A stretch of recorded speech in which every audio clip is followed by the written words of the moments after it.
Vale, ya se ha conectado con YouTube. Le doy a emitir en directo.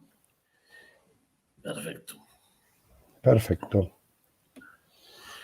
Bueno, pues si os parece, presento yo, ya que estamos en mi canal y la gente se puede despistar si ve a caras desconocidas. Buenas noches a todos, a las multitudes que seguro que estáis pegados a la pantalla, pues esperando con ansia esta noche de junio, emitir en directo. Oye, se oye, quitad los micros, que me estaba oyendo yo con eco.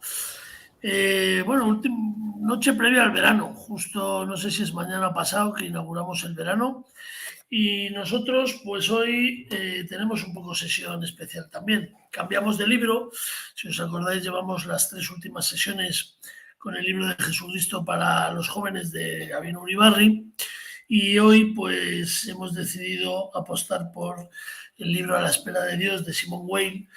Y bueno, pues ahí estamos José, Jorge y yo, que somos las caras más conocidas. Y como la edad media pues subía un poco entre los tres, pues hemos decidido apostar por bajarla un poco. Y pues veis ahí que hay 3 personas nuevas cuya edad pues baja notablemente nuestra media. Con lo cual, pues verlos pues es una alegría, yo por lo menos para mí personalmente, creo que para Jorge y para José, que es quien los ha contactado, pues también. Y antes de empezar a comentar el libro de Simone Weil, pues si os parece, ya que están ahí también colocados, pues les voy a dar la palabra a ellos para que se presenten y nos cuenten un poco quiénes son y a partir de ahí pues empezamos el diálogo. Así que todo vuestro, chicos.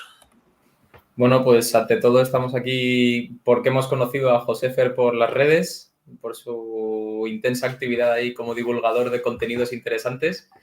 Y Tomás, vamos, no sé, le conocimos a través de ahí de Twitter y pues son publicaciones y citas que nos gustan bastante.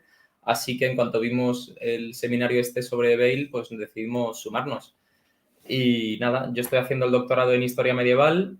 Una de mis múltiples distracciones es la filosofía y la teología, así que pues encantado de leer a Weil, ¿no? Yo, Tomás, y bueno, ahora mismo entre mi trabajo como editor de libros de primaria de religión, pues saco tiempo para leer filosofía y teología. Y la verdad es que a Simone Weil le tengo un amor especial, podría decir, ¿no? Con esas palabras, desde hace unos años. Así que encantado de compartir hoy.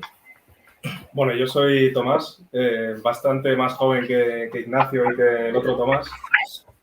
Y bueno, este año terminé tercero de filosofía y bueno, pues me encanta la filosofía y luego Simone Weil sobre todo, porque me acuerdo que el primer libro que me leí en primero de carrera fue justo La condición obrera de Simone Weil y me marcó mucho. Y entonces, pues nada, Ignacio le conozco pues de hace bastante y a Tomás le conocí este año justo. Así que bueno, pues encantado también de estar aquí. Genial. Yo tenía que estar en vuestra cena, pero las cosas de la vida, de todo. Pues nada, sed todos bienvenidos aquí a esta noche en diálogo donde nos cogemos unos libracos para tener una excusa con la que hablar de nuestras inquietudes y de nuestras cuestiones. Así que genial que hoy os hayáis puesto en contacto con nosotros, que hemos escogido, la verdad es que podríamos haber escogido cualquiera de los libros de Simone Weil, pero hemos escogido este de A la espera de Dios, pues quizás porque es el que más ampliamente y de forma más diversa pues desarrolla un poco sus creencias y su proceso, que no es un proceso, es un proceso profundamente espiritual y quizás poco religioso en lo institucional, ¿no? Bueno, pues de eso hemos hablado, de que entre nosotros pues comentemos alguno de los aspectos que nos hayan podido llamar más la atención y luego dialogar entre nosotros, ¿verdad, José Fer? En eso estamos, sí. Si quiere empezar alguno de los nuevos o tú mismo, Jorge. No, adelante, que empiecen los nuevos, que les damos a ellos aquí que lancen cualquiera de las cosas como expertos en Simone Weil. Yo, viendo que son jóvenes y viendo lo que han dicho en su presentación, pues me gustaría saber, pues uno enamorado de Simone Weil, el otro le cambió la vida al primer libro de Simone Weil y el otro pues tiene unos hobbies muy extraños, que es leer filosofía. Creo que podrían empezar pues diciendo, bueno, ¿qué pasa con Simone Weil para que estas tres personas se expresen de esa manera y hayan decidido estar hoy aquí? Yo creo que es un buen comienzo. Entonces, cualquiera, no sé, pero ¿por qué una persona joven como vosotros de repente pues ha descubierto en Simone Weil alguien que le dice algo hoy, ¿no? Vale, ya has lanzado el marrón. Es difícil coger cualquier libro de Simone Weil, quizás, o sus cuadernos, o A la espera de Dios, o La gravedad y la gracia. Yo creo que es principalmente esos dos, La espera de Dios, La gravedad y la gracia. Y no coger un fragmento en el que veas un espíritu con una delicadeza para mirar la realidad exquisita. Entonces, en medio de la filosofía que yo he leído en la facultad, Nietzsche, Heidegger, los postestructuralistas, o sea, Simone Weil, pues es otra cosa. Te habla de cómo amar en lo concreto. Hay una archicitada expresión de Weil, que además es que ella cita con cierta frecuencia, como así que amar es prestar atención, ¿no? Y atender y contemplar. O sea, atender no para conquistar, no para poseer, sino simplemente para dejarse llenar de la belleza que eso tiene. Pues un poco a través de todo su escrito de distintas maneras, pero apunta a eso, ¿no? Como amar en lo concreto, prestando atención, deseando que lo otro que tengo ante mí exista, que el otro me llene de sí y me haga vaciarme de mí. Un poco, no sé, yo en un momento en el que me costaba cultivar la espiritualidad, leí a Weil y dije, esta espiritualidad me dice muchísimas cosas. Y después también la biografía, ¿no? O sea, es que en Weil es difícil separar la biografía y la obra. Ya no nos vamos a meter quizás con la biografía, pero sí, su coherencia, a veces excesiva, a veces obsesiva, pero encandila, ¿no? Bueno, a mí, o sea, de Weil sobre todo, lo que yo noté de especial en ella es que, o sea, que no es la típica intelectual que se puede leer en la facultad, como decía Tomás antes de, pues bueno, Teresa Heidegger y demás, pero no notas una filosofía que haya caminado con su actividad en la vida. Y yo eso lo notaba mucho con Weil. Y justo cuando leí La condición obrera, me sorprendió mucho la mirada que tenía ante el sufriente, ante la persona que veía ya sufriendo cuando trabajaba en la cadena de montaje, ¿no? de la Renault y demás. Pero al ver eso, o sea, ella no sacaba conclusiones como un marxista cualquiera, que yo lo criticaba mucho, ¿no? De decir, bueno, pues ves a una persona sufriendo y aquí está la solución general, de, bueno, vamos a cambiar el sistema y tal. Weil iba a lo concreto y eso yo creo que es una parte espiritual suya muy, muy especial. Y luego yo lo que me pregunto, que quería preguntaros a vosotros también, es que hace poco, justo en la espera de Dios, relacionado con esto, o sea, me sorprendió muchísimo, me dejó a mí congelado, que decía que todos los horrores del mundo encerraban una cierta belleza. Entonces, lo que me pregunto es qué clase de mirada tenía que tener esta mujer para poder llegar a decir eso, ¿no? Porque cualquier persona se espanta al ver una guerra o la esclavitud o cualquier otra cosa parecida, ¿no?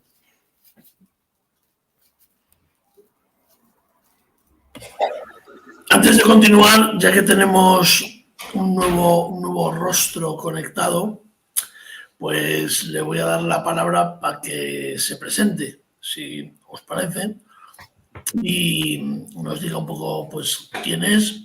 Todo el mundo ha hecho un breve ensayo filosófico en su presentación sobre Simone Weil, así que no puede ser menos. Ánimo. Hola, buenas noches a todos. Bienvenido, Alex. ¿Qué tal, José Fer? ¿Cuánto tiempo? ¿Qué tal? Santi, a ti te recuerdo de los foros de Ágora Marianista. ¿Puede ser?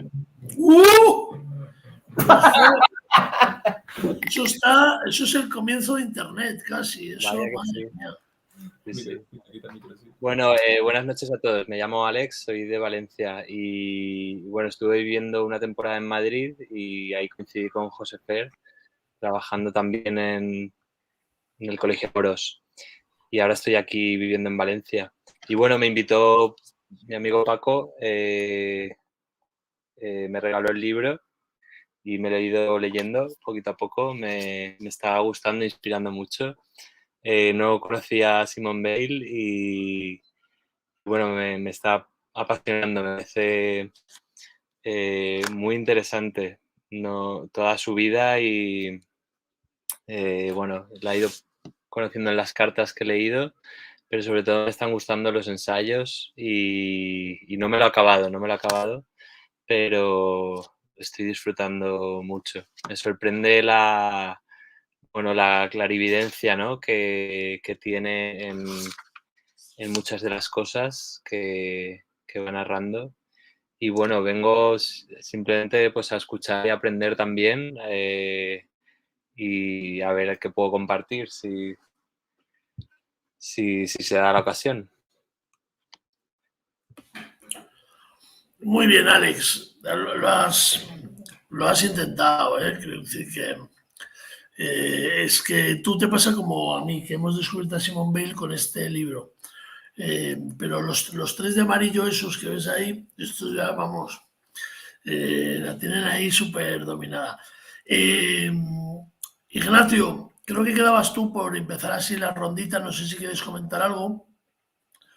Y así empezamos y hacemos la primera ronda inicial de todos, si os parece, y luego pues ya entramos ahí un poco más en detalle. Sí, bueno, o sea, yo sin ser filósofo y siendo absolutamente lego en lecturas filosóficas, que aquí los dos Tomases estudian eso, han estudiado eso, o sea que es normal que yo tenga infinitos menos conocimientos que ellos.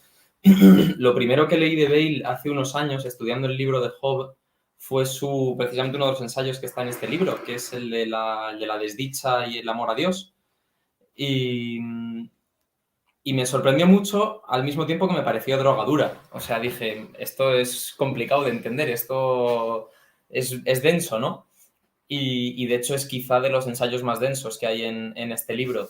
Pero al mismo tiempo me sorprendió, me cautivó y dije, en algún momento de mi vida tendré que leer a Weil como tengo que leer a tantas otras personas, ¿no?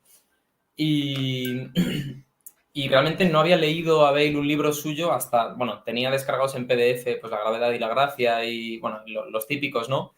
Y de picotear de vez en cuando, hacer así lecturas para distraerme de lo que tengo que hacer.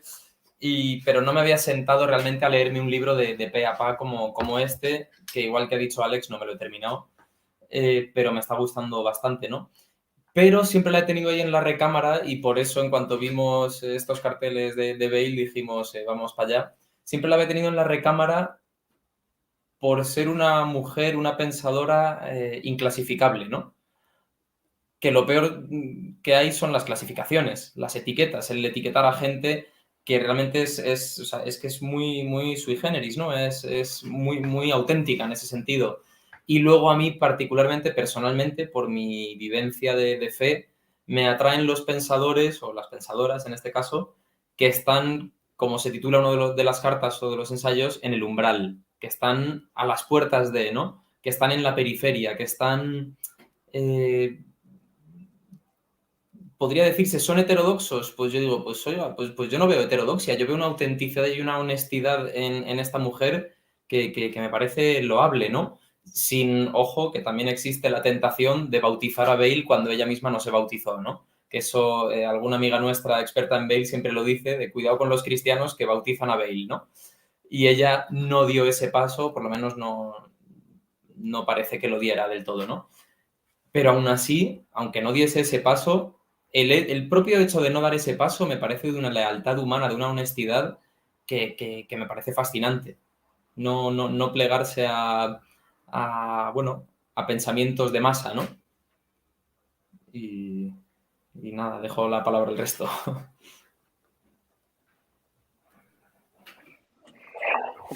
Pues muy bien muchas de las cosas que habéis dicho, ¿no? Yo tampoco soy un experto en Bale ni soy filósofo, pero sí que es cierto que fascina de sus escritos, sobre todo cuando conoce su biografía, ¿no? Porque es de una coherencia que a veces le hacía parecer especialmente tonta. O sea, dices, esto es, o sea, has llevado la coherencia hasta tal punto, pues eso, que te quitas la comida, ¿no? Por comer lo mismo que comían sus compañeros en la fábrica. O el momento en el que a mí me terminó de enamorar, que es cuando descubres que es evacuada al segundo día de estar en una batalla de la Guerra Civil Española por quemarse con el aceite de la sartén, ¿no? Este es ese nivel de torpeza que nos hace sentir muy cercanos a algunos, a ella, ¿no? Pero es verdad que esa búsqueda tan auténtica de lo que está más allá de nosotros mismos, pues es lo que hace que se sitúe, bueno, los ingleses utilizan como la palabra fringe, ¿no? Que es como ese límite que no se sabe muy bien para qué lado está, pero que es tan bueno que a la vez fascina en un tiempo donde parece que hemos superado lo religioso tradicional, o que lo religioso tradicional nos damos cuenta de que no completa toda la búsqueda espiritual, ¿no? O no la satisface del todo. Es verdad que a mí me preocupa que nos quedemos solo en el umbral, porque entonces sí que nunca estás dentro y nunca estás fuera, ¿no? Y creo que esos umbrales son habitables durante un tiempo, pero no pueden serlo durante toda la vida. Pero también es cierto que es una llamada para los que estamos dentro. Aquí muchas veces hemos hablado, porque tanto Santi como José Fer y yo nos dedicamos, pues, a la pastoral, ¿no? Y entonces nuestra labor es estar desde dentro del umbral invitando a la gente a entrar, ¿no? Y esto nos preocupa porque quizás tenemos que descubrir cómo personas con una búsqueda tan auténtica, que realmente llama la atención por su autenticidad, pues puede sentirse realmente invitada más allá de estar bautizado o de no estar bautizado. Porque ya quisiera yo que algunos de los creyentes tuviésemos la fe que tiene Simone Weil. Claro, si hablamos específicamente de la fe y la confianza en Dios. O sea, es brutal la que ahí tiene, incluso descubriéndose a sí misma, pues como una mera buscadora, ¿no? A mí este libro, que ya lo había leído, pues la verdad es que me había quedado mucho en su día, pues con el tema de la desdicha, del amor implícito, que me parece de una belleza pues muy grande y de una profundidad tipo drogadura, como ha dicho Ignacio, pues también muy importante, ¿no? Pero, pero la verdad es que esta vez me he quedado cuando habla de cómo los ejercicios escolares pueden ser un medio de cultivo del amor a Dios, ¿no? Igual por eso, por ser profe y porque últimamente he estado leyendo mucho sobre ejercicios escolares específicamente y pedagogía Montessori y estas cosas. Y entonces ahí, cuando habla del cumplimiento de lo que se manda y de la atención en ese momento como una ofrenda, que como el esclavo que lo intenta hacer bien porque ama a su señor, me ha parecido inmenso, ¿no? Me ha parecido impresionante. Hace poco un joven amigo, ¿no?, me decía, dice, jo, es que a veces haciendo algunas de las cosas que hacemos y las hacemos bien es como aquellos vídeos en YouTube que ve la gente para relajarse, de doblar calcetines, ¿no? Del ASMR y todas estas cosas que dices tú, madre mía. Dice, pero es verdad, ¿no? Como nos están faltando muchos rituales y nos están faltando muchos, centrar la atención en lo que estás haciendo en ese momento, y lo intentamos camuflar de muchas maneras, pues el poner toda la atención en algo y el que todo esté centrado en eso, que eso es algo que los creyentes podemos decir que es la liturgia auténtica, ¿no? Y en el último libro que hemos estado tratando de Gabino Uribarri, pues hablábamos de esto. Pues es fascinante descubrirlo en alguien que no tuvo esa educación de niño, ¿no? Bueno, pues que viene de otro contexto cultural y que, de hecho, si no me equivoco, pues su propia familia optó por no educarla en ninguna tradición religiosa concreta, ¿no? Pero cómo ella lo descubre, eh, muchos creyentes lo han tenido que descubrir a posteriori, de vuelta, y ella lo descubre de ida, ¿no? Y es algo fascinante. A mí la verdad es que siempre la he descubierto a través de otros hasta que llegas a ella, ¿no? Bueno, pues de citas, etcétera, con el peligro que tienen pues el citar de aquí y de allá, pero es fascinante, por ejemplo, cómo lo que yo leía como simplemente, bueno, pues un ejercicio de escritura en la escuela, por ejemplo, puede ser también un acto de la gracia. No sé qué os parece a los demás.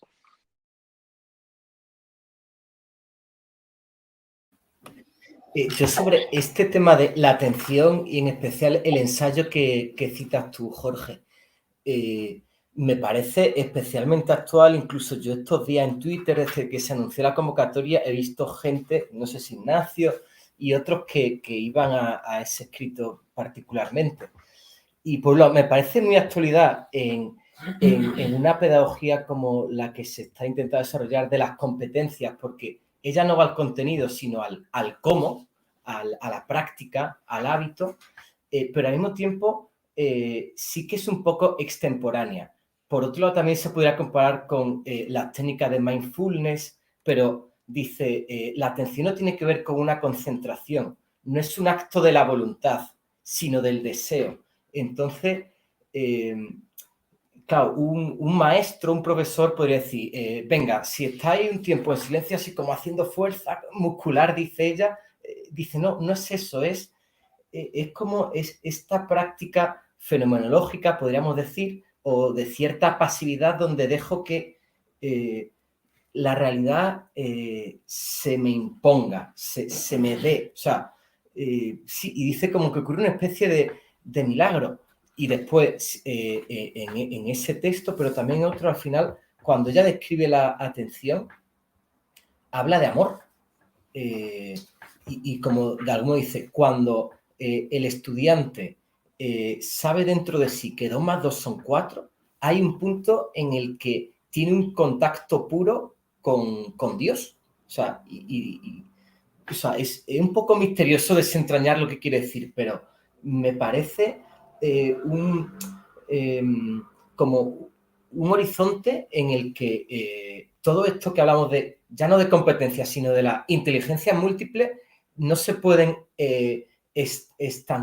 poner en estantes separados, sino a mí eso me fascina, como una especie de vuelta a Platón, belleza, bondad, verdad, pero radical. O sea, descubro la belleza en las matemáticas, descubro a Dios en las matemáticas, descubro la bondad cuando leo a los griegos, o sea, no sé, hay como, ya claro, y lo dicen tan pocas palabras a veces, pero me parece que de una potencia cuando, o sea, casi que se puede orar con esas meditaciones suyas, ¿no?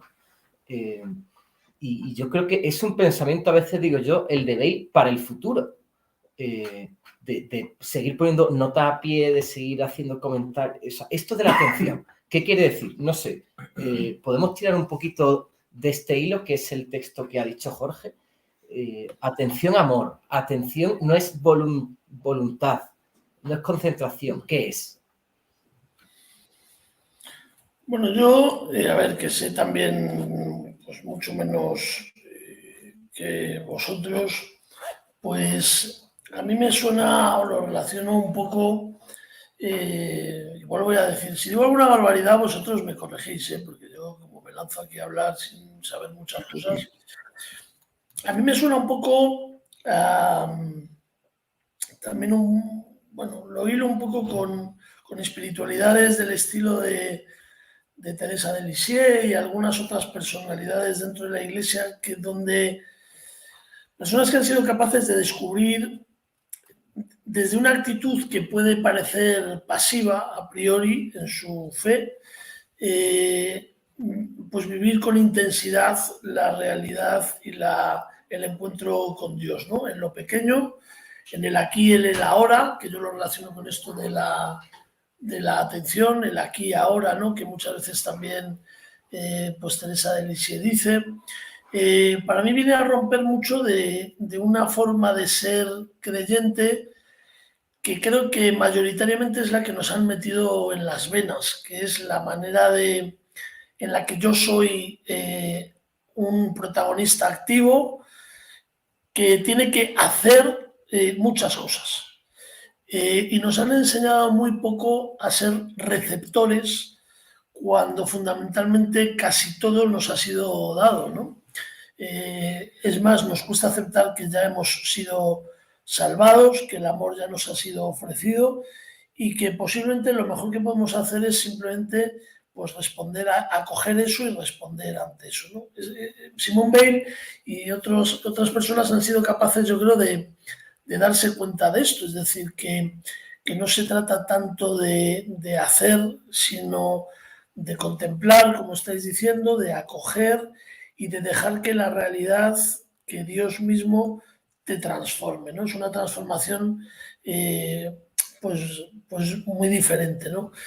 Creo que ahí necesitaríamos mucho ser reprogramados. Yo recuerdo en una de las clases de teología, muchas veces lo he comentado, cuando mi profesor de cristología se expresaba en estos términos, en el término de ser más una pedagogía, el ir abandonando la teología del hacer, de la voluntad, etcétera, por la teología del acoger y tal.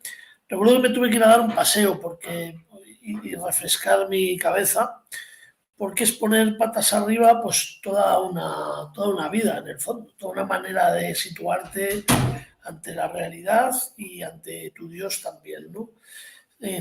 Yo personalmente tengo muy metida en la espiritualidad la misión, el estar haciendo, disponible, tal, que por supuesto es absolutamente necesario. Entonces, cuando veo y leo a personas que han sido capaces de, sin dejar de hacer, por supuesto, pero de descubrir a Dios, como tú bien dices, Tomás, pues en la belleza, en el bien, incluso como decíais antes, ya no solo en el bien, sino en el devenir a veces complejo y doloroso del mundo, donde también tengo que contemplar y dejarme hacer, pues a mí me hace parar y me obliga a situarme o a de alguna manera, bueno, pues replantearme muchas cosas, ¿no? A mí, una de las cosas que más me llama la atención de los escritos que he leído, porque no he terminado el libro tampoco, y también lo dejo ahí, y lo decía un poco antes Ignacio, ¿no? Es bueno, y Jorge también, ¿no? La libertad con la que esta mujer es capaz de expresarse. Libertad en unos tiempos donde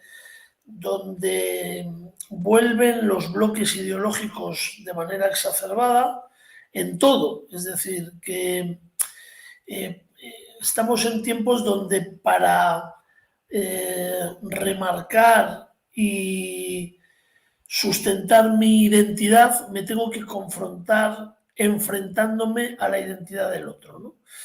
Y leer un discurso tan libre, a mí, es lo que yo entiendo que decía, igual no lo decía por ahí Ignacio, ¿no? Pero lo de estar en el umbral, que luego decías, Jorge, que no se puede estar siempre en el umbral. Es verdad, uno tiene que estar dentro. Yo me siento muy dentro de la iglesia, pero a la vez necesito sentirme en el umbral de pensamiento propio. Es decir, yo necesito seguir teniendo la capacidad de pensar por mí mismo, de expresar muchas veces que hay cosas que no comprendo, otras que no comparto, otras que necesito, porque tengo que ser fiel también a mi camino propio de búsqueda y de encuentro con Dios. A mí hay una frase que me llamó mucho la atención cuando la leí de ella, que coge el trozo este del Evangelio donde dice: Jesús dijo que donde estén 2 o 3 está Él en medio. Y dice, pero claro, dijo 2 o 3, no 300, ni 500, ni 8000, ¿no? Esa pequeña, o sea, reclama la capacidad de decir, a ver, que sí, que incluso creyendo, estando en la iglesia, que a la que ella a veces mantiene una distancia muy, muy peculiar, ¿no? Y con el cura con el que habla muchas veces, dice, bueno, no me intentes convencer y tal, déjame un poco espacio, ¿no?, para respirar.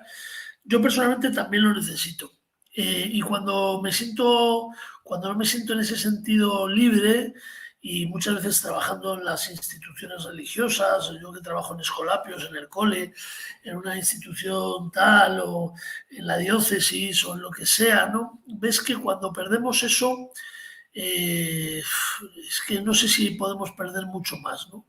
Pero a la vez da mucho miedo esto. Es decir, a la gente le da mucho miedo que la gente piense por sí mismo y sea capaz de expresar cosas con esa libertad con la que las expresa Simone Weil, ¿no? Entonces, bueno, yo por decir así, por una primera intervención, uniendo lo que decía Tomás de lo de la atención, yo lo uno resumiendo un poco con lo de esa teología de la pequeñez y del acoger y del aquí y ahora de otros pensadores y de otras personas de iglesia, y luego pues destacar también esta libertad con la que ella se expresa, que para mí es estar en el umbral, que es ser capaz de pensar por uno mismo, pese a estar formando parte de una gran comunidad que también tiene sus dogmas, sus ritos y su doctrina, pero a la vez tengo que estar, pues, bueno, pues siempre buscando a Dios en mi camino particular, ¿no? Bueno, no sé, por empezar por ahí yo os comparto eso. Sí, yo quería retomar una cosa que ha comentado Santi, que es precisamente esa objeción. En una de las primeras cartas que hay, Bale parece poner dos objeciones, ¿no? Una de corte intelectual y otra sociológica, como dice ella, ¿no? Y me parece súper bonito cómo de una carta a otra le dice al sacerdote, al tal Perrin, le dice, como he visto que para mí, que para ti mis objeciones no son para ti una objeción, sino que me abrazas y me acoges, esas objeciones se han disipado directamente, ¿no? Las objeciones intelectuales acerca del bautismo, del pertenecer a la iglesia, etcétera, etcétera. Y me parece súper bonito cómo es a través de una relación afectivo-personal, o sea, de un sentirse, como subrayaba Santi, ¿no? De pasar de esa teología, de esa concepción de la vida, mejor dicho, del hacer al ser hecho, ¿no? Bale, de repente, es hecha, es abrazada por el afecto de este sacerdote, para el cual las objeciones de Bale no son, valga la redundancia, una objeción, ¿no? Y en cambio la segunda objeción sí que la mantiene y me pareció súper bonita porque no es una objeción de tipo ideológico, como puede tener un montón de gente que se siente en el umbral porque tiene cierta sensibilidad religiosa para lo espiritual o para ciertas inquietudes existenciales, ¿no? Que claman a gritos un quiero tener fe, pero luego tienes la barrera ideológica de la iglesia, mira esto, mira lo otro, mira los obispos, etcétera, etcétera, ¿no?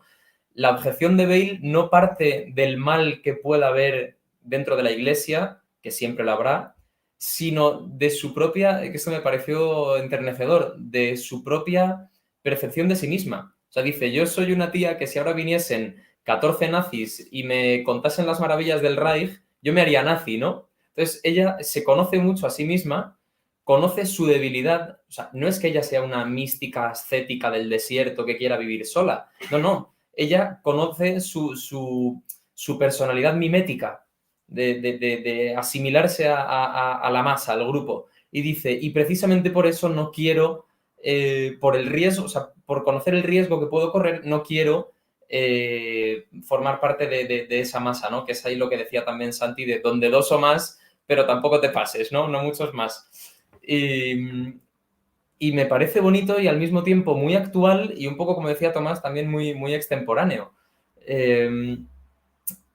O sea, ¿cuántas veces, esto ya son lecturas que se entrecruzan, ¿no? Pero ¿cuántas veces vemos que la propia iglesia, la iglesia militante, o sea, la iglesia actual en la que estamos, de la que somos parte los que estamos aquí vivos, la iglesia como realidad sociológica, en concreto aquí en España, bueno, pues tiene ciertas derivas, tiene un montón de cosas, un montón de capas que a través de la cual la vemos, pero que no necesariamente son ontológicamente cristianas, esencialmente cristianas, son, bueno, sustratos de la historia, de la sociedad, de la sociología que están ahí, ¿no? Y ciertas derivas podríamos llamar ideológicas o simplemente no ideológicas en un sentido negativo, aunque luego cada uno pueda pensar si son negativas o no, sino simplemente, bueno, los gajes de la historia, ¿no? Que somos una realidad encarnada. Y como tal, pues la carne tiene lo maravilloso de ser carne, y también la poquedad de ser carne, ¿no? Y bueno, yo creo que esa lealtad de Bale, que efectivamente, como decía antes Jorge, uno no puede estar toda la vida en el umbral. Bale murió muy, muy temprano, ¿no? Dios sabe lo que habría pasado después, ¿no? Pero yo creo que hay una honestidad ahí en su forma de mirar que también a nosotros, que yo me considero plenamente un cristiano de iglesia, habiendo tenido mi propio camino de vida, yo creo que es poder, o sea, pone ciertos acentos en ciertas cosas que nos pueden ayudar mucho a concebir y pensar y, por tanto, construir esta iglesia que es de todos nosotros, ¿no? Y la cuestión del pensamiento de masa, que también además alude a las cruzadas y lo que para ellos son desvaríos o heterodoxias medievales, ¿no? O la condena de los cátaros, la cruzada contra los cátaros, que eran dualistas y demás, pues ella considera que lo que es hereje es aplastarles con la espada y no lo que pensasen ellos, ¿no? Pues bueno, pues a mí como medievalista me hacen cierta gracia estas cosas, ¿no?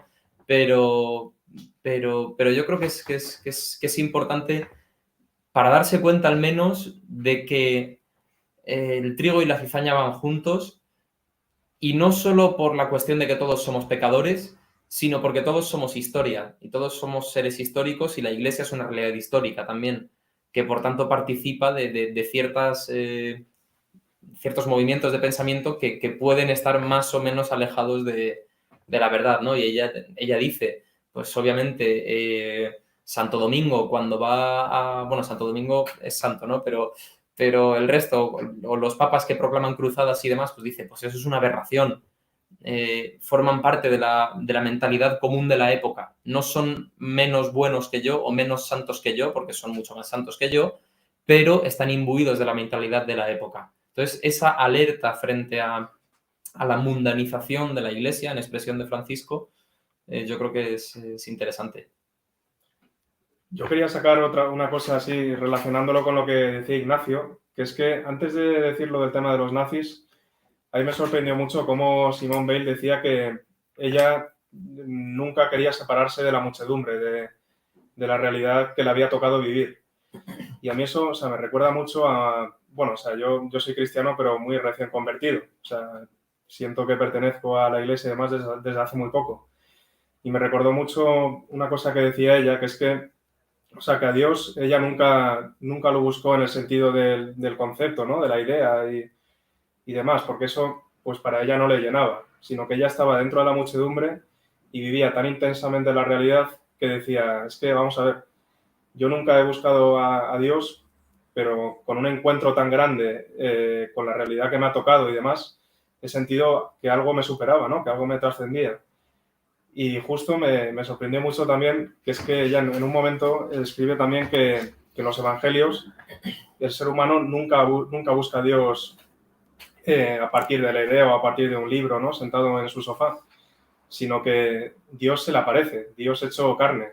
Y bueno, pues quería decir esto que a mí me marca mucho porque creo que es un camino en búsqueda de Dios totalmente distinto al que he aprendido yo en la escuela, personalmente, por ejemplo, en el colegio. Y vamos, es especial, es muy atractivo, es muy peculiar dentro de lo normal, vamos, cuando escuchas la palabra teología o cuando una persona no creyente escucha la palabra Dios, ¿no? Pues yo creo que habéis dicho claves importantísimas, ¿no? Al menos a mí han resonado en mí mucho de lo que habéis dicho. El tema de la relación personal, eso está clarísimo, y además en las cartas de Bale, esta de Carta a un religioso que ahora han reeditado en esta edición, que es A otro dominico, esto es una maravilla, o sea, esto es con una confianza que te llaman la atención, pero que es una confianza ganada, ¿no? Por las dos partes, ¿no? Por esa apertura también de los que están más allá del umbral o los que están más dentro del umbral. Yo creo que hay ese tema que lo hemos tratado en más noches en diálogo, ¿no? La importancia de la cercanía, del estar, del hacerte el encontradizo, del testimoniar sin adoctrinar, pues yo creo que es fundamental. Y también el tema de acoger las búsquedas auténticas, ¿no? Acoger la búsqueda con autenticidad y sin juicio. Claro, ¿qué es lo que expulsa a mucha gente de la iglesia? Pues cuando te sientes juzgado, juzgado de primeras, simplemente porque eres de no sé qué manera, vas vestido de no sé qué manera, has votado a no sé quién, te has equivocado en el voto, como ha dicho Vargas Llosa, ¿no? Que todos los colombianos se han equivocado en el voto, fíjate, o sea, eso es fantástico, maravilloso, o sea, que le vuelvan a dar otro premio Nobel, por favor. O sea, cuando te sientes juzgado, entonces tu búsqueda, si era auténtica, ya la vas a buscar por otro sitio, o sea, vas a evitar el juicio, la piedra del juicio por todos los lados. Y por eso quizás también Simone Biles tiene que ser para los creyentes tan interesante, porque ella no está condicionada por unas creencias de niño, por unas creencias históricas o lo que sea, sino que intenta buscar con una inteligencia notable eh, cuál es lo auténtico de la experiencia de Dios, que sin duda la tiene, sin duda, o sea, una experiencia de Dios envidiable, que ya quisiéramos pues los que nos queremos dedicar a esto, pero la tiene, la busca y la intenta dar respuesta, ¿no? Que eso es impresionante. Pero José Fer, que tú eres el filósofo aquí presente, por favor, ilumínanos. No.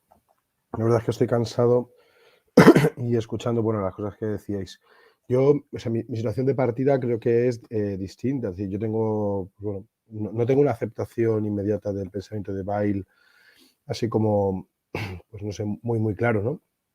Entiendo su valor, lo leo, también me remueve, como decís vosotros, pero no siento así una admiración como directo profunda, nada por el estilo, ¿no? Me parece importante, pues, algunas cositas, ¿no? Que en el contexto en el que está Bale, el cristianismo sea una llamada o suponga un motivo de reflexión para aquellos que quieren, no sé, mejorar el mundo, transformarlo, o que sienten que en el mundo hay un exceso de mal, pero podría haber un exceso de bien, ¿no? Y me está pasando con algunas personas del siglo XX que voy descubriendo, pues esa atracción que sienten, que no viene de familia, eh, pero vamos, que sí que puede ser contextual probablemente, por el cristianismo. Encuentran en el cristianismo algo que creo que hoy está muy oscurecido.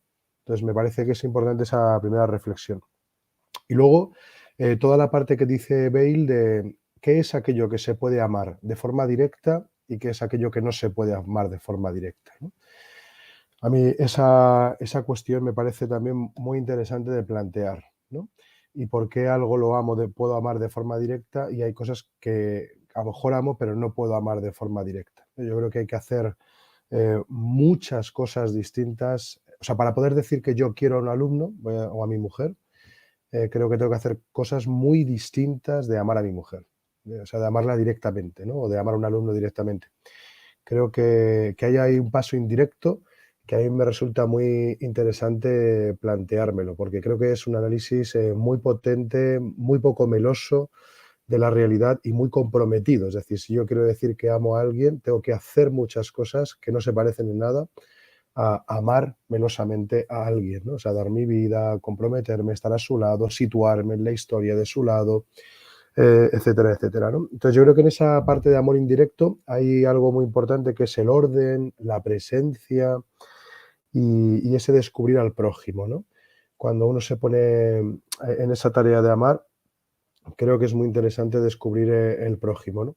Y creo que Bail, que es una parte en la que a mí me chirría pues bastante, la verdad, eh, todo el, o sea, todo el movimiento marxista que hay en su pensamiento, pues creo que Bail toda esa dialéctica la ha vuelto contra sí misma. Es decir, el marxismo, ¿qué hay que hacer? Pues transformar la historia, ¿no? Entonces, ¿qué hay que hacer? Pues lucha de clases. O sea, Bail que dice, la solución pasa por mí. Es decir, si hay algo que hacer en el mundo, pasa por mí. ¿Contra quién es esta dialéctica? Dice, contra la dialéctica de mi propio egoísmo, ¿no? Entonces, ¿qué tengo que hacer yo? Dejar hueco en mí. Entonces, ese dejar hueco en mí es la atención, es lo que dice Bail, ¿no? Tengo que luchar contra mi propio ego, incluso contra mi propia voluntad, porque tengo que dejar hueco en mí para que por mí transite la solución, porque por mí pasan cosas, a través de mí ocurren historias, ¿no? Soy un acontecimiento para el otro, como queramos llamarlo, ¿no? De por mí pasa esta historia. Entonces pasa tanto el amor de Dios como también pasa, lamentablemente, pues la desdicha del prójimo. Esto, pues bueno, nos tendría que hacer a todos pensar, ¿no? Pues todo lo que hemos hecho en otros que les ha provocado pues esa desdicha, ¿no? Vivirla en uno mismo, pues bueno, nos vamos dando cuenta de que sufrimos más de una manera o de otra, ¿no? Pero el verdadero sufrimiento es muchas veces ver pues el que otros sufren a causa de nosotros, ¿no? Entonces creo que la atención ahí y la humildad se dan muy bien la mano, ¿no? En el pensamiento de Weil, esta atención que es no un esfuerzo, evidentemente, de la voluntad, como bien ha dicho antes, ¿no? No un esfuerzo de la voluntad, sino un dejar que a través de mí pase cosa, ¿no? Es decir, que yo me conecte con la realidad, pero que me conecte profundamente con la realidad. Es esa atención, esos 20 minutos que dice, pues de atención, de conexión, ¿no? De no llenar el mundo de mi ego, sino de conectarme, ¿no? La amistad, que da igual lo cercano, lejanos que estemos, que hay una conexión, ¿no? Y esa humildad. Y es así un poquito bueno, el planteamiento, ¿no? Sí, yo creo que la palabra esperanza aquí es muy fuerte, creo que la palabra atención, a lo mejor si la viésemos como conexión, ¿no? Y todo ese dinamismo vital que ella no sabe explicar, que no sabe explicar, es decir, pero que está ahí, ¿no? O sea, tiene que ser en su propia vida donde esté la historia, ¿no? Donde esté la historia. Es decir, no somos tiempo, sino que somos historia y vivimos cosas y vemos cosas, ¿no? Y me ha gustado mucho la parte, y esto lo digo pues bueno, también con cierto alivio, veo que hay autores que me van reconciliando con el mundo, ¿no? Que no me hacen despreciarlo sin más, así de primeras y fijarme en el mal que hay, sino que hay una llamada de la belleza, al orden, incluso al prójimo que sufre, que es verdad que es mucho más potente que muchos de los disparates que dicen los políticos, evidentemente, o de nuestros análisis vulgares. Hay algo que reconciliar en las personas con la realidad, ¿no? Entonces, Weil creo que es, en ese sentido, potente. Nada, 6 minutillos. Josefer, y por rescatar o potenciar una de las cosas que ha dicho, o sea, que te chirría ¿podrías desplegar un poco más dónde tú tienes el punto de fricción en esto de la atención y el dejar hueco? Porque al final lo has explicado y parece que No, que me chirrían cosas de la historia, o sea, o sea, porque al mismo tiempo te dice que, bueno, cosas de la historia, lo dejamos ahí para no entrar en temas así muy y tal. De su negación, por ejemplo, ¿no? Es decir, al mismo tiempo dice que hay que dejarse hacer, pero esa llamada que siente a dejarse hacer, pues parece que no da el paso al final, ¿no? O sea, no da ese paso, ¿por qué? O sea, ¿por qué no lo das? O sea, si lo estás viviendo, si lo estás... ¿por qué no lo das? ¿No? Para seguir manteniendo ahí una presencia distinta que le pueda decir a la iglesia, yo no estoy ahí del lado, sino que estoy de este lado, es decir, rompiendo en lugar de uniendo. No sé si me explico. Bueno, esto es muy salvaje por mi parte, porque vamos, toda la admiración por cualquiera. Digo así con muchísima distancia, porque no quisiera yo pensar que soy mejor que Weil, ¿no? Pero bueno, en esa parte, ¿no? O el mismo hecho de participar en una guerra, que de verdad que me cuesta, ¿eh? O sea, me cuesta entender que claro, que estamos leyendo autores que participaron en una guerra, pero es que en este caso es que se fue, o sea, voluntariamente a una guerra. Entonces, es que esa parte también me cuesta un montón. O bueno, ya el final de su vida, que se puede interpretar de muchas maneras, ¿no? Pero si te tienes que dejar hacer, también tienes que dejar hacer. No eres una persona que estás hecha para querer simplemente, sino que un misterio muy profundo del ser humano, en esta precisamente atención y vaciamiento, es que te tienes que dejar querer. O sea, es que este es casi más mandamiento que el... O sea, porque en el fondo amar a los demás, mientras lleve yo las riendas, mientras yo sea el que ama, pues está muy bien. Es muy necesario, de hecho, dar la vida por ello. Pero claro, dejarse amar, ahí dejarte amar, hacerte débil, realmente débil, tener que recibir, no es tan sencillo, Y a mí, por lo menos en mi vida, me cuesta muchísimo más, dejarme, no digamos perdonar. Eso ya son palabras mayores, dejarse amar y dejarse perdonar. Entonces veo que hay esa, vamos, o sea, que muy potente, o sea, yo disfruto mucho con estas lecturas, lo digo como lo habéis alabado todos tanto que digo, venga, va, José, yo. Sí. ¿Se me oye? Sí. No se te ve, no se te oye. Sí, yo no sé por qué tampoco se me ve, pero bueno, se me oye. Esto que dices, a ver, yo recuerdo una vez que una amiga, yo que escribo mucho y normalmente cuando escribo, pues, recuerdo una vez una amiga que me dijo, es que me gusta mucho lo que escribes, pero luego un día me fue conociendo, me dice un día, es que hay veces que escribes, ¿por qué pones esa cara? ¿Se me oye mal o qué? Regular. A ver, es que no sé si estoy con la un poco floja. Sí, Bueno, lo intento, ¿se oye? sí, venga, tira. Sí, venga.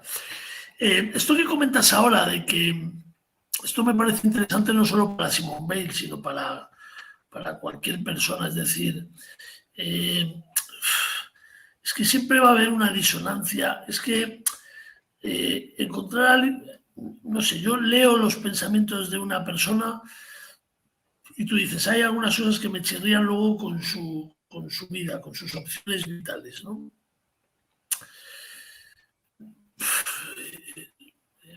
Puede ser de otra manera esto. No. Quiero decir que yo cuando escribo, en mi pensamiento normalmente pues expreso muchas veces lo que vivo, muchas veces lo que pienso, muchas veces lo que me gustaría vivir, muchas veces la síntesis a la que yo llego de lo que voy viviendo, pero claro, el paso de eso a vivirlo, pues en muchos casos está y en otros muchos no. Sí. Y creo que eso no anula, o sea, no cuestiona el pensamiento, ¿no? Porque que si no estaríamos todos condenados, ninguno podríamos escribir nada porque solo podríamos escribir de lo que vivimos, no de lo que nos gustaría vivir muchas veces.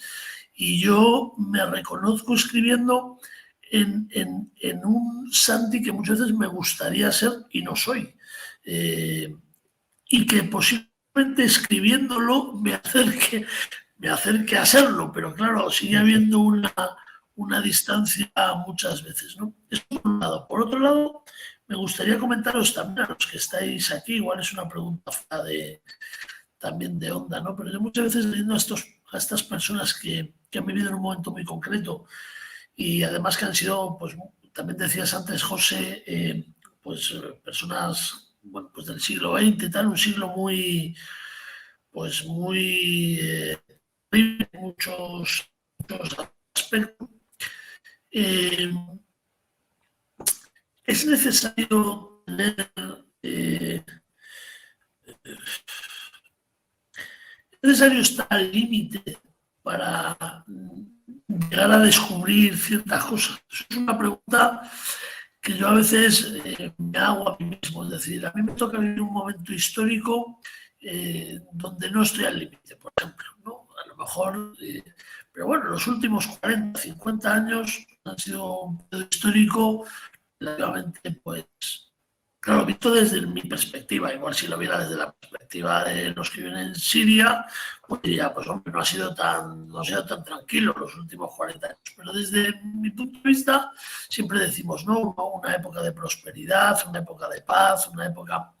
Es imposible que haya personas, es imposible desarrollar sensibilidad, no es posible desarrollar cierta sensibilidad, descubrir más allá de uno mismo cuando el entorno, la época histórica que te toca vivir no te lleva al límite, al precipicio. Tú antes decías, José, una cosa que me parece interesante, ¿no? Que muchas personas han descubierto en el cristianismo pues una respuesta o una salida o una propuesta, pero normalmente suelen ser en situaciones límites, es decir, donde ya hay oscuridad total, donde Dios parece que ha dejado de hablar, donde la vida a uno se le torna absolutamente casi trágica.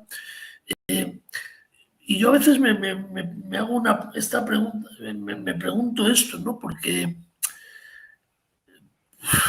si no somos capaces de ir más allá, cuando las situaciones también son propicias, y yo entiendo un poco la diferencia, ¿no? Pero claro, esto es como cuando hablas en casa, ¿no? Y siempre hay un abuelo que dice, ya, pues que yo he vivido la guerra, y siempre dices, joder, perdón por no haberla vivido, porque claro, como no has vivido ciertas cosas, tu pensamiento siempre parece que de peor calidad, porque no te han llevado tan al límite, ¿no?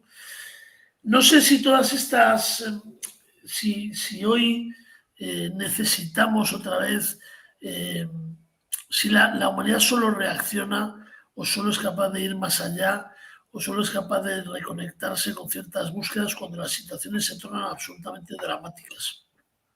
Porque si es así, estamos condenados permanentemente al dramatismo. Quiero decir que, porque esto es como quien dice que el mundo solo ha avanzado cuando ha habido grandes guerras.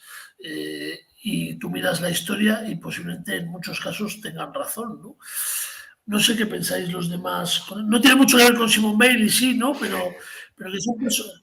No, quiero decir que son personas que han vivido una vida y un momento histórico que les ha llevado a desarrollar y a buscar de una manera muy concreta. Y que tú a veces miras y también tienes la tentación, no de despreciar, pero sí de decir, a ver, es que en ese contexto, bueno, pues puedo entender ciertas cosas, pero claro, es que el contexto condiciona muchísimo también. Entonces, cuando yo a veces me encuentro con los jóvenes, y los que trabajamos con los jóvenes lo sabemos, y presentas determinados testimonios o ejemplos de personas que les ha tocado vivir una realidad cuando ellos están muy lejos de esa realidad, pues es difícil presentar ese testimonio o ese pensamiento porque es muy difícil conectar con el contexto de la realidad de la persona que lo expresa.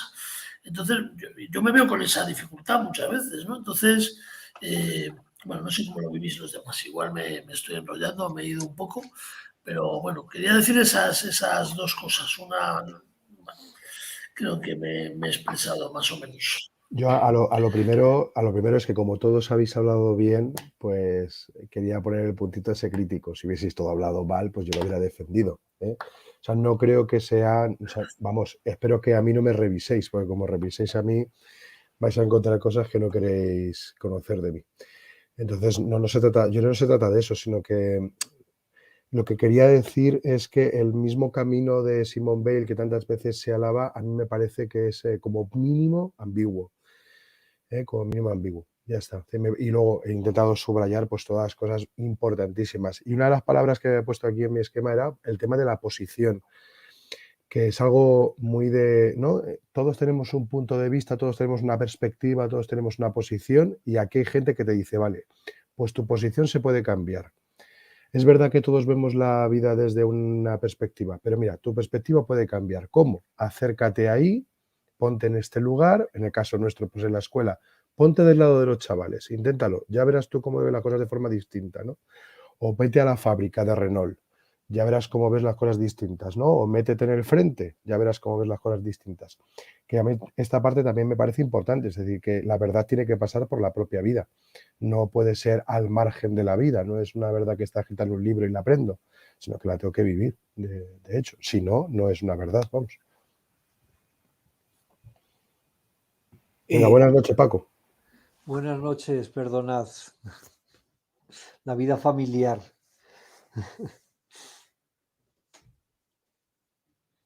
No me atrevo a decir nada porque no os he escuchado, con lo cual.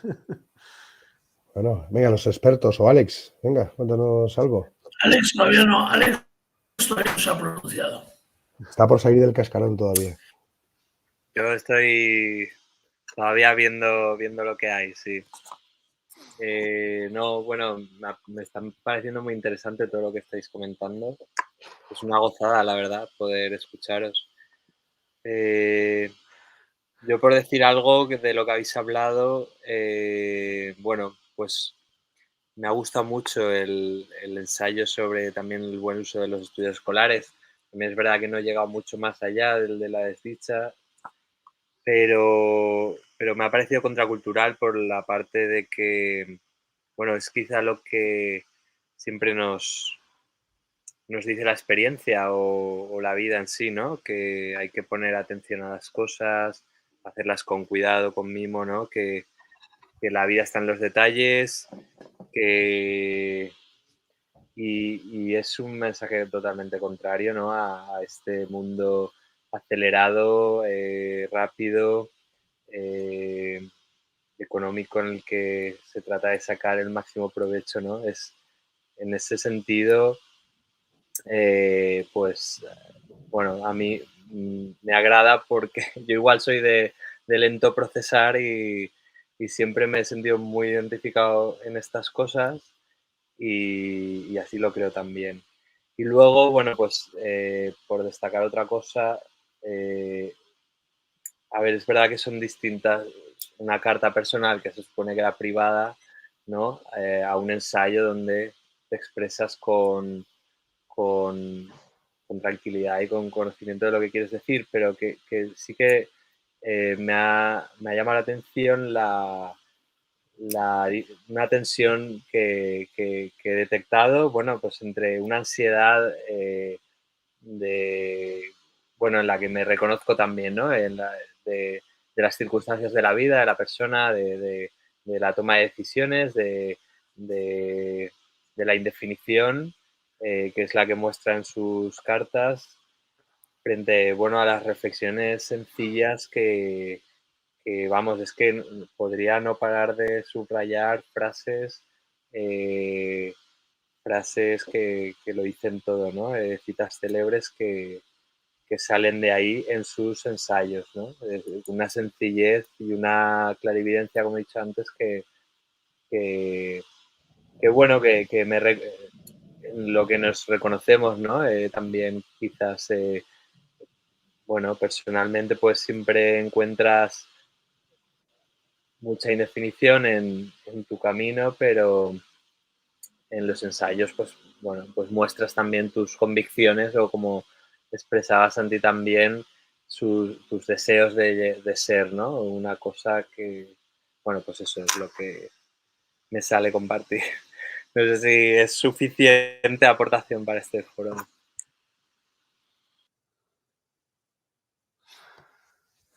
Aquí se trata de escuchar a todos, ¿eh? O sea, que lo importante es la lectura y estar entre amigos, no ser unos sabios.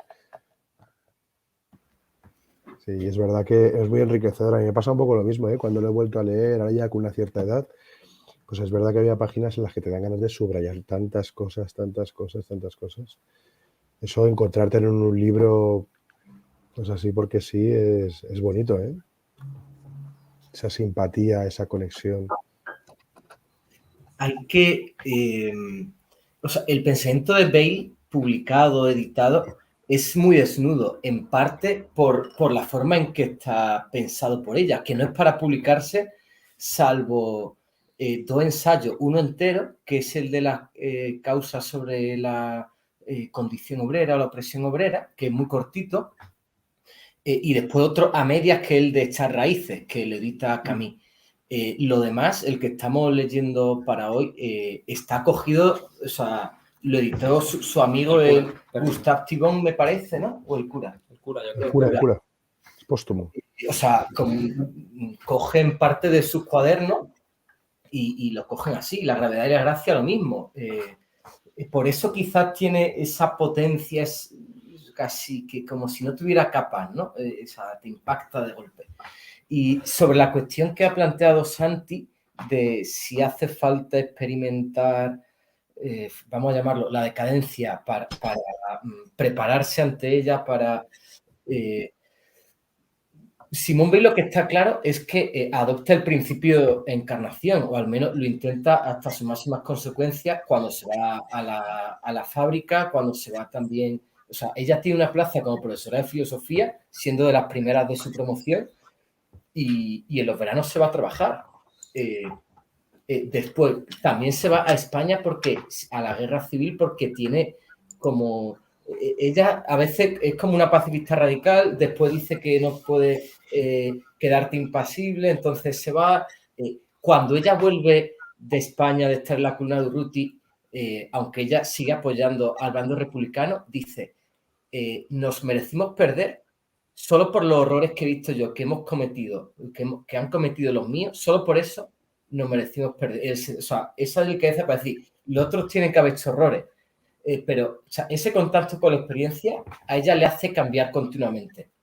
Y yo creo que la precisión de sus meditaciones sobre el trabajo en la fábrica, que eso es un texto para la humanidad que quedará siempre ahí. O sea, marxista y postmarxista, eso no lo puede haber escrito sin meterse en una fábrica, sin ver también su sufrimiento con sus propias condiciones físicas un poco de fragilidad enfermiza y sin ver a sus compañeros. Sí, pero por otra parte, lo que sí me gustaría salvar es una cierta tentación de nuestros días, que hay que experimentar todo para conocerlo. Pues mira, yo como cristiano digo que Cristo ha experimentado todo menos el pecado y conoce la realidad del pecado mejor que nadie. Entonces, también, por ejemplo, yo soy el primero que puedo criticar algo de Simone Weil por romper una lanza a favor de José Fer. Por ejemplo, creo que la aplicación de su vida, todo este tema tan bello que es la de creación, de dejar espacio renunciando a mi ego, yo creo que en la práctica le llevó a una cierta praxis autodestructiva, porque es ambigua, ¿no? Que no es del todo fácil de evaluar. De hecho, a veces pues su final se plantea si es suicidio, yo creo que no, pero es ambiguo, ¿no? Es martirio, es solidaridad radical, se junta con su anorexia. Bueno, sin duda hay una equivocidad a la hora de querer vivir. O sea, ella es radical y entonces cuando uno está un poco en el filo, sobre el filo, y quieres ser radical, pues muchas veces te vas por lo para otro. No sé, por aquí esto aporto ahora mismo. Yo me preguntaría si tenemos que ser radicales en ese sentido de la palabra, ¿eh? Y creo que el libro de Echar Raíces no es ese el significado que tiene. Pero si la vocación en la vida es de ser radical. Si eso es una llamada que en algún sitio está escrito en alguno de los mandamientos, no sé, yo no lo he leído, pero ser radical, no sé, amar al prójimo y tal, haz esto. O sea, respecto a lo que dice Tomás, que, o sea, a mí me ha recordado a una cosa que dice en Echar Raíces que me recuerda mucho, pues, a un poco tu concepto de ser radical, que no es el concepto de ser radical de estar indignado con la realidad y tirando cócteles molotov por la calle y demás, ¿no? Sino que hay un fragmento en Echar Raíces en el que dice, pues, por ejemplo, refiriéndose al marxismo, al que ya se acercó varias veces, que dice, bueno, muchos han hecho del marxismo una religión, o muchos han hecho de otra tradición filosófica o de otro pensamiento una doctrina. Pero, ¿qué es lo que ocurre con esa doctrina llevada a abarcar toda la realidad entera? Dice ella, que es falso. Es falso. Entonces, si no me equivoco, porque a lo mejor me estoy equivocando, pero que al final, o sea, además de que su vida fuese ambigua, su pensamiento también, porque, o sea, no se reduce solamente a una corriente, o sea, que no es un radical que cierre su realidad y que diga, bueno, pues mi realidad cabe en mi ideología, no sé qué, o mi pensamiento tal cual, sino que yo creo, o sea, yo diría, no por ser pelota con ella, pero es radical en el sentido de estar abierta a la realidad y tener un acercamiento radical con la realidad, y quizá eso le llevó a sufrir tanto por el otro, y a lo mejor fue una de las causas del hecho de que tuviese pues una anorexia por simpatizar con los pobres o algo. No sé, a lo mejor es para mí, un poco, pero... Para mí, cuando digo que Simone Weil es radical, que puede tener unas consecuencias en algunos aspectos problemáticas, pero digo lo siguiente, y es que cuando ella dice, pienso esto, lo tengo que vivir, lo tengo que... O sea, en ese que no es como puede ser un poco la vida académica o ensayística hoy, o el que decimos indignación de Twitter. O sea, Simone Weil, lejos de eso. Yo creo que tengo que ir con los pobres. No voy a hacer lo que en la facultad hacía la gente de izquierda, sino yo me voy a la fábrica. Quiero ser un filósofo, una filósofa comprometida. Me voy a dar clases extraescolares a los niños. O sea, ese punto de un poco obsesivo por la verdad, y como la verdad está relacionada con la vida, pues si pienso esto, me voy. Y eso con sus aristas, reflejado al menos ante nosotros con toda suarista, pero esa es la radicalidad de Bale. Si la verdad está en la vida, yo no puedo, no se me puede patentizar algo ante mi alma y que yo no me comprometa con ello.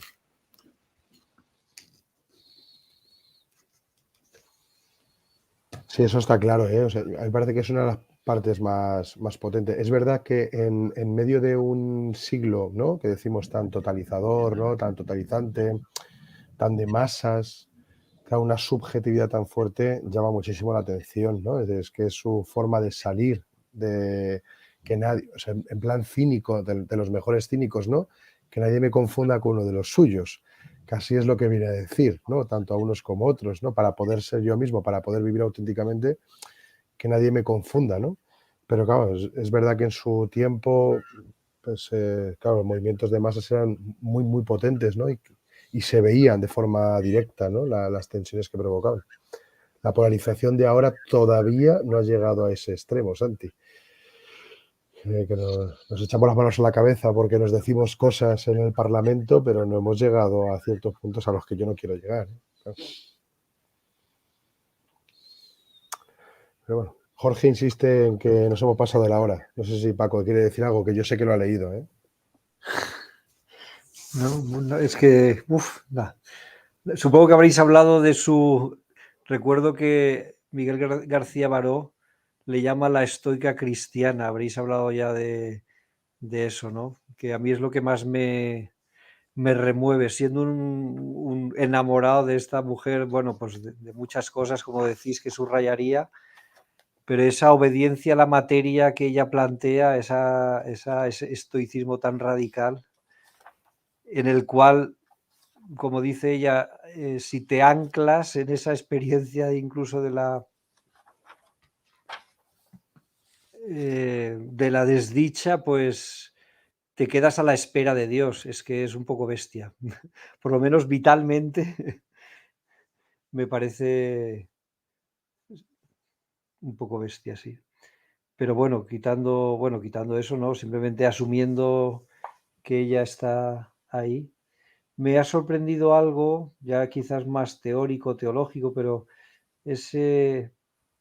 cuando habla de la distancia en Dios, ¿no?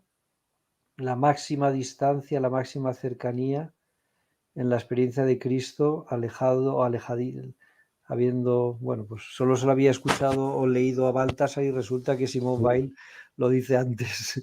También me ha chocado, sí. Y lo había leído ya antes y se me había dado cuenta. Bueno, no voy a añadir nada que hayáis dicho. Baltasar algo la lee, ¿eh?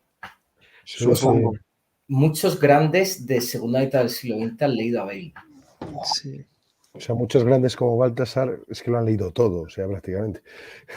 Y de todo han sacado. Lo de la atención, que también lo habéis comentado, bueno, para mí ahí hay un filón, ¿eh? Lo otro lo veo lejanísimo, así del teorizarlo a llevarlo a... Pero esa atención, y para los que somos educadores, educar la atención y que la atención es el comienzo de la oración, me parece una intuición magnífica. Magnífica, sí. Jorge, ya he acabado. Bueno, pues yo creo que el diálogo da para mucho, ¿no? Igual da para más encuentros, alguno presencial también, para compartir lo que Ignacio y Tomás estaban por ahí trajinando. Yo creo que hubiera estado muy bien también estar en persona y estar compartiéndolo. Que se nos hace tarde, Santi, este es tu canal, tú dirás. Yo no hice lo que tenía que hacer, que tenía en casa, que tenía ahí, y bueno, ya estos 3 días, yo como esto se va a poner serio, ya me he quedado. No te oímos nada, Santi. No te entendemos nada. Te oímos. Robótico. Pues entonces despido otro. Que despida a otro, ha dicho.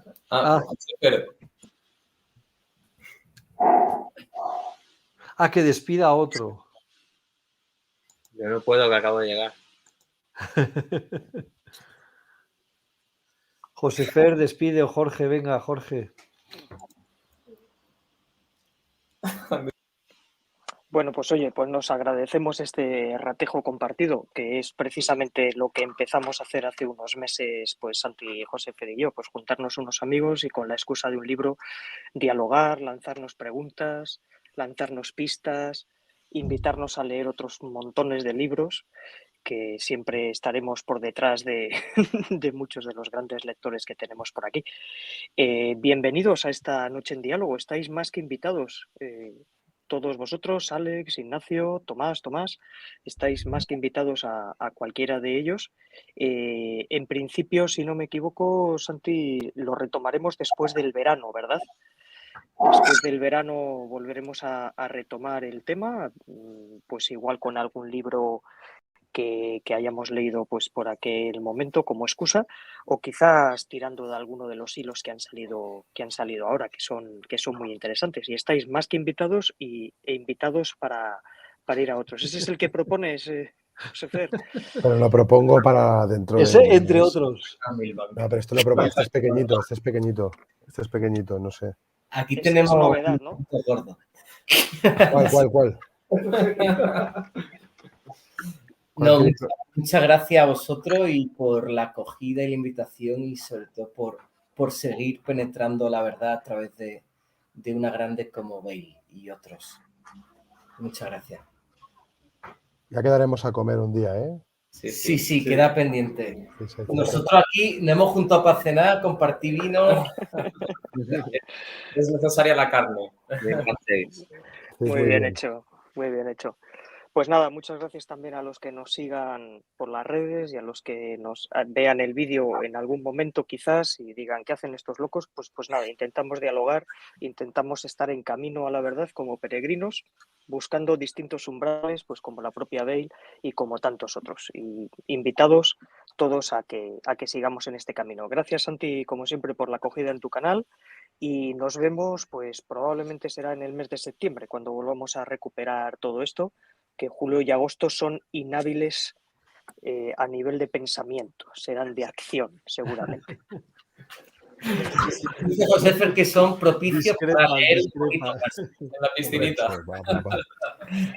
Eso es. Muy bien, pues muchas gracias. Un placer. Muchas gracias. Un placer, amigos. Oh, Buenas noches, que descanséis. Chao. Qué grandes. Yeah.